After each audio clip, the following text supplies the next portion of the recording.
নির্বাচনী সহিংসতা আর আধিপত্যের জেরে একের পর এক তাণ্ডব চলছে মাদারীপুরে। এবার মোটরসাইকেলের ধাক্কা লাগা নিয়ে বিরোধের জেরে সংঘর্ষে জড়ালো দুপক্ষ। স্থানীয়রা জানান, বুধবার সন্ধ্যায় পৌরসভার চরখাগদি এলাকার সীমান্ত ব্যাপারীর মোটরসাইকেলের সঙ্গে একই এলাকার আশিকের শরীরে ধাক্কা লাগে। এর বিরোধ মেটাতে রাতেই দুপক্ষের লোকজন চরমুগরিয়া বাজারে সালিশে বসেন। সালিশে আবারও বাগবিতণ্ডা হয়। এক পর্যায়ে দেশীয় অস্ত্র নিয়ে দুপক্ষের সংঘর্ষ বাধে। বিস্ফোরণ হয় বেশ কয়েকটি ককটেলের। উভয় পক্ষের অন্তত 10টি বসতঘর ভাঙচুর ও লুটপাট চালানো হয়। আহত হন অন্তত 23 জন। পরিস্থিতি নিয়ন্ত্রণে আনতে গিয়ে আহত হন আরও 12 পুলিশ সদস্য।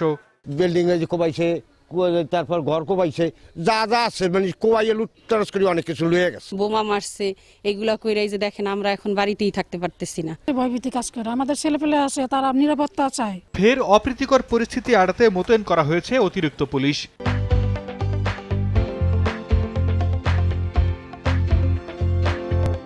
এলাকায় উত্তেজনা আছে, পুলিশ মোতায়েন আছে। পুলিশ এ ব্যাপারে আরো যারা ঘটনায় জড়িত তাদেরকে গ্রেপ্তারের জন্য কার্যক্রম অব্যাহত রেখেছি আমরা। সংঘর্ষের ঘটনায় ওয়ার্ড কাউন্সিলর আবুল বাশার ব্যাপারী সহ 7 জনকে আটক করা হয়েছে।